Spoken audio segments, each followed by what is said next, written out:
Bien dans mon immeuble, avec Loiselet et Desgremont présente. Sud Radio, les incontournables de la copropriété. Thomas Binet. Nous sommes avec Philippe Loiselet, patron de Loiselet Desgremont. Chaque vendredi, vous décryptez pour nous l'actualité de la copropriété. Et ce soir, un sujet sensible, pour pas dire le sujet, les charges de copropriété. Bonsoir Philippe Loiselet. Bonsoir Thomas Binet. Quand on parle de charges, Philippe, de quoi parle-t-on exactement ? Allez, on va lever les mythes. Les charges de copropriété, ce sont toutes les dépenses nécessaires au fonctionnement et à l'entretien de l'immeuble. L'entretien des parties communes, le salaire du gardien, les assurances, l'ascenseur, le chauffage collectif, l'eau, l'électricité des communs, les travaux d'entretien et bien sûr les honoraires de syndic. En résumé, tout ce qui permet à l'immeuble de fonctionner correctement. Mais est-ce que tout le monde paye la même chose en fait ? Non, et heureusement. Oui. Chaque copropriétaire paye en fonction de ses tantièmes. Ce sont des quotes-parts fixés dans le règlement de copropriété.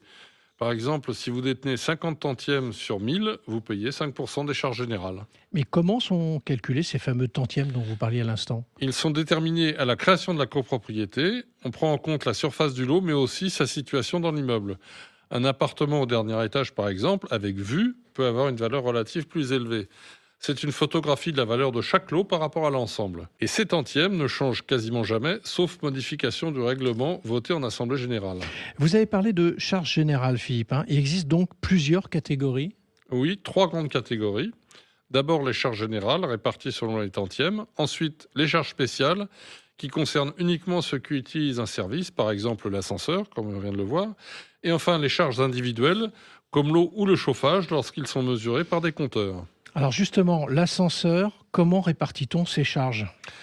Eh bien, la loi prévoit une répartition selon l'utilité, le critère d'utilité. Plus vous êtes haut, plus vous utilisez l'ascenseur, plus vous payez.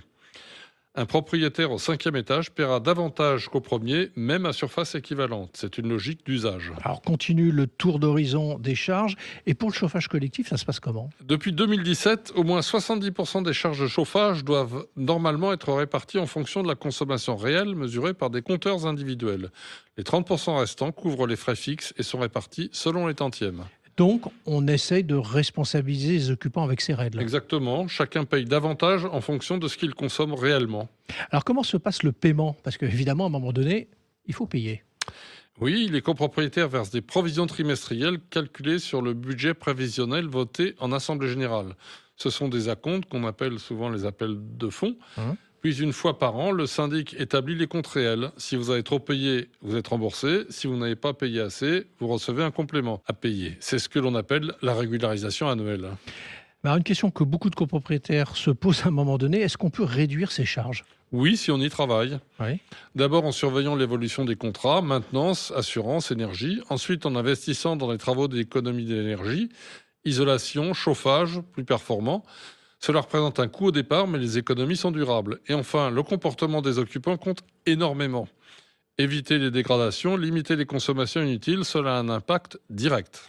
Un dernier conseil, Philippe, pour nos auditeurs qui sont copropriétaires et qui vous écoutent. Eh bien, lisez vos décomptes de charges, ne les rangez pas sans essayer de comprendre. Si nécessaire, posez des questions au syndic ou au conseil syndical. Les charges sont souvent le premier poste de dépense après le crédit immobilier. Une copropriété bien gérée, ce sont aussi des copropriétaires impliqués. Et permettez-moi un clin d'œil personnel. Mon papa, qui aurait eu 100 ans cette année, était un apôtre de la maîtrise des charges. Ce qui nous a permis, il y a maintenant très longtemps, d'obtenir l'Oscar de la maîtrise des charges à une époque où ce n'était pas encore vraiment à la mode. Bravo Philippe et merci. On vous retrouve vendredi prochain à 18h50 pour un autre numéro d'Oser Investir, les incontournables de la copropriété. Et pour ce qui me concerne, je vous donne rendez-vous dimanche matin dès 9h25 sur Sud Radio dans la matinale week-end. Sud Radio, les incontournables de la copropriété. Thomas Binet. Avec Loiselet et Desgremont, bien dans mon immeuble.